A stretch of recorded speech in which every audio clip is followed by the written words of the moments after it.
오늘도 말씀으로 승리하시는 복된 날 되시길 주님의 이름으로 축복합니다. 3월 30일 우리에게 주신 말씀은 레위기 16장 23절부터 마지막 34절까지입니다. 말씀 함께 보겠습니다. 아론은 회막에 들어가서 지성소에 들어갈 때 입었던 세마포 옷을 벗어 거기 두고 거룩한 곳에서 물로 그의 몸을 씻고 자기 옷을 입고 나와서 자기의 번제와 백성의 번제를 드려 자기와 백성을 위하여 속죄하고 속죄 제물의 기름을 제단에서 불사를 것이요 염소를 아세셀에게 보낸 자는 그의 옷을 빨고 물로 그의 몸을 씻은 후에 진영에 들어갈 것이며 속죄제 수송아지와 속죄제 염소의 피를 성소로 들여다가 속죄하였은즉 그 가죽과 고기와 똥을 밖으로 내다가 불사를 것이요 불사른 자는 그의 옷을 빨고 물로 그의 몸을 씻은 후에 진영에 들어갈지니라. 너희는 영원히 이 규례를 지킬지니라. 일곱째 달 곧 그 달 10일에 너희는 스스로 괴롭게 하고 아무 일도 하지 말되 본토인이든지 너희 중에 거류하는 거류민이든지 그리하라. 이날에 너희를 위하여 속죄하여 너희를 정결하게 하리니 너희의 모든 죄에서 너희가 여호와 앞에 정결하리라. 이는 너희에게 안식일 중에 안식일인즉 너희는 스스로 괴롭게 할지니 영원히 지킬 규례라.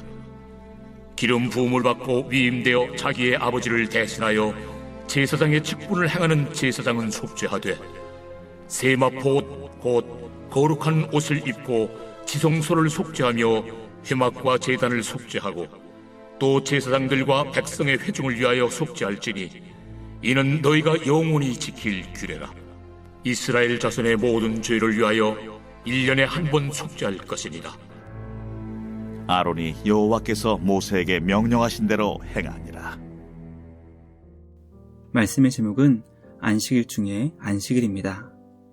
하나님께서는 대속죄일에 대한 상세한 규정을 알려주신 후 이 사역을 어떻게 주님 앞에서 마무리해야 하는지 설명하십니다. 대속죄일 사역에 쓰임받은 자들이 어떻게 정결해지는지, 그리고 이 대속죄일의 규정을 언제까지 지켜야 하는지, 그리고 하나님께서는 대속죄일을 왜 이스라엘 백성들에게 허락하셨는지 말씀을 통해 깨닫게 됩니다. 우리에게 주신 이 말씀을 통해 우리의 죄를 용서해 주시고 영원한 자비를 베풀어 주시는 주님의 깊은 사랑을 깨닫게 됩니다. 우리에게 베풀어 주신 놀라운 은혜와 사랑을 기억하며 그 복음을 온 세상에 전하는 전도자의 사명 감당하는 우리 모두가 되길 주님의 이름으로 축복합니다. 첫째, 하나님께서는 대속죄일 사역에 쓰임받은 자들에게 정결해야 할 것을 말씀하십니다. 대속죄일 사역을 위해 특별히 쓰임받은 사람들은 대제사장 아론과 아사셀 염소를 땅이 끊어지는 곳까지 이끌고 간 자와 속죄제 고기와 가죽과 고기와 똥을 진 밖에서 태운 사람들이었습니다. 대제사장 아론은 세마포 옷을 벗고 물로 몸을 씻는 것으로 정결하게 할 수 있었지만 아사셀 염소를 끌고 간 자와 속죄 제물을 불로 태워 처리한 자는 옷을 빨고 물로 그들의 몸을 씻게 하셨습니다. 대제사장보다 오염된 부정이 더 심각했다는 것을 알게 됩니다. 우리는 말씀을 통해 거룩하고 복된 주님의 영광스러운 사역을 감당하면서도 오염되거나 부정해질 수 있다는 것을 깨닫게 됩니다. 우리는 죄가 완전히 사라진 곳에 사는 것이 아니라 여전히 죄악이 가득한 땅에 발을 딛고 살아가고 있습니다.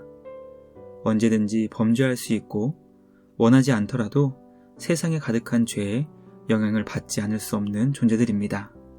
심지어 주님의 거룩한 일을 위해 쓰임받았다 하더라도 언제나 죄악으로부터 자신을 지키기 위해 노력해야 한다는 것을 깨닫게 됩니다.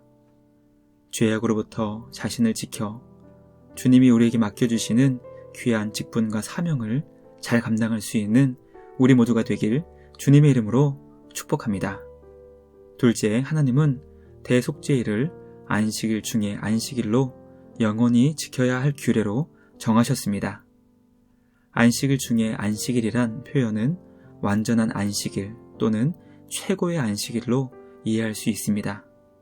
하나님께서는 이스라엘 모든 백성들에게 대속죄일을 완전하며 최고의 안식일로 영원히 지킬 규례로 정하셨습니다. 하나님께서 백성의 모든 죄를 용서해 주시기 위해 만드신 대속죄일을 최고의 안식일로 기억하여 영원히 그날을 주님 앞에서 온전히 지켜야 한다는 것을 알려주신 것입니다. 하나님은 안식일 중에 안식일을 주님 앞에서 온전히 지킬 수 있도록 특별히 2가지 명령을 하십니다. 첫 번째 명령은 스스로 괴롭게 해야 한다는 것과 2번째 명령은 아무 일도 하지 않아야 한다는 것입니다. 스스로 괴롭게 한다는 것은 주님께 지은 죄에 대해 철저하게 회개하는 겸손의 마음을 의미했습니다. 또 모든 일을 멈추고 오직 주님만 묵상하는 날로 지킬 것을 명령하십니다. 하나님께서 기뻐하시는 최고의 안식일은 죄를 회개하며 용서의 은혜를 베풀어 주시는 주님만을 깊이 묵상하며 감사하는 것임을 깨닫게 됩니다. 주님을 예배하는 거룩한 주일을 하나님께서 기뻐하시는 최고의 날로 만들어 나갈 수 있는 우리 모두가 되길 주님의 이름으로 축복합니다. 마지막 셋째, 하나님께서는 이스라엘 자손의 모든 죄를 위해 1년에 한 번 속죄하게 하십니다. 하나님께서 주님의 백성들에게 대속죄일을 만들어주신 이유는 그들의 모든 죄를 1년에 한 번이라도 완전히 해결할 수 있는 은혜를 베풀어 주시기 위함이었습니다. 대속죄일의 은혜는 우리 구주 예수님 안에서 완전하며 영원하게 이루어졌습니다. 그러므로 우리는 예수 그리스도 안에서 영원히 사라지지 않는 대속죄일의 은혜를 누리게 될 수 있게 되었습니다. 우리의 영원한 대제사장이시며 하나님 아버지께로 나아갈 수 있는 새롭고 산 길을 열어주신 그리스도 안에서 우리의 모든 죄가 용서받게 되었음을 기억하며 그 은혜와 사랑에 감사하는 우리 모두가 되길 간절히 소망합니다. 죄의 문제를 영원히 해결해 주신 그리스도께 감사드리며 그 복음을 전하고 증거할 수 있는 전도자의 사명을 감당하는 우리 모두가 되길 주님의 이름으로 축복합니다. 묵상을 마치며 함께 기도하겠습니다. 하나님 아버지, 거룩하고 정결한 주님의 신부로 우리를 불러주시니 감사합니다. 죄악과 싸워 승리해야 하지만 성도의 거룩한 사명을 망각하고 죄악 속에서 주님의 마음을 아프게 할 때가 너무 많음을 고백합니다. 주님, 거룩하고 복된 주일과 날마다의 삶을 안식일 중에 안식일과 같은 최고의 안식일로 만들어 나갈 수 있는 우리 모두가 되게 하여 주시옵소서. 늘 겸손히 죄를 회개하게 하시고 사죄의 은총을 베풀어 주신 주님을 온전히 묵상하며 감사하는 우리 모두가 되게 하여 주시옵소서. 그리스도께서 우리에게 베풀어 주신 영원한 생명과 구원에 감사하며 복음을 증거하는 전도자의 사명을 감당하게 하여 주시옵소서. 오늘도 우리에게 놀라운 은혜를 베풀어 주신 주님께 감사와 찬양을 드리며 우리를 구원하신 예수님의 이름으로 기도드리옵나이다. 아멘. 오늘도 주님과 함께 말씀으로 승리하시는 복된 날 되시길 주님의 이름으로 축복합니다.